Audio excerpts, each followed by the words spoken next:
لیکن پھر بھی ہم دیکھتے ہیں کہ بہت سارے لوگ ایسے ہیں جو بتوں کے نام پر نظر مانتے ہیں، کہتے ہیں کہ یہ جو ہماری بیٹی ہے یہ فلاح درگاہ اور استانے کی نظر ہے، وہاں پر جائے گی، وہاں پر کام کرے گی۔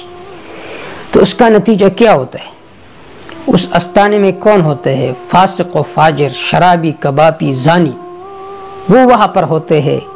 یہ لڑکی جب وہاں پر چلی جاتی ہے تو ان منجوروں اور ان گمراہوں کے ہاتھ چڑھ جاتی ہے، اور پھر وہ لوگ اپنی ہوس کا نشانہ اس لڑکی کو بنا دیتا ہے۔ آج دیکھیں جتنے بھی درگاہ ہے، جتنے بھی استانے ہیں، وہ زنا کے اڑے ہیں۔ وہ کیوں؟ لوگ احمق ہوتے ہیں، اپنی بچیوں کو اسی استانے میں بطور نظر کے پیش کرتے ہیں۔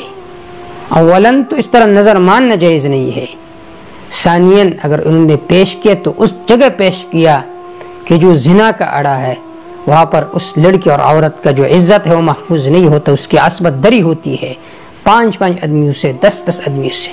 تو یہ عورت کا مقام ہے۔ جتنے بھی استانے ہیں پاکستان میں، دوسرے علاقوں میں، دوسرے ملکوں میں، یہ سب گناہ کے اڑے ہیں، زنا کے اڑے ہیں۔ وہاں جو پیر ہوتے، جو ملنگ ہوتے ہیں، ان میں اتباع سنت کی ایک بات نظر نہیں آتی۔ تو ظاہر بات ہے جب آپ اپنی بیٹی وہاں پر بطور منت کے پیش کرو گے تو اس کی عزت محفوظ رہے گی؟ کبھی نہیں۔ دین پر عمل کرو تو یہ بے حیائی اور فحاشی ختم ہو جائے گی۔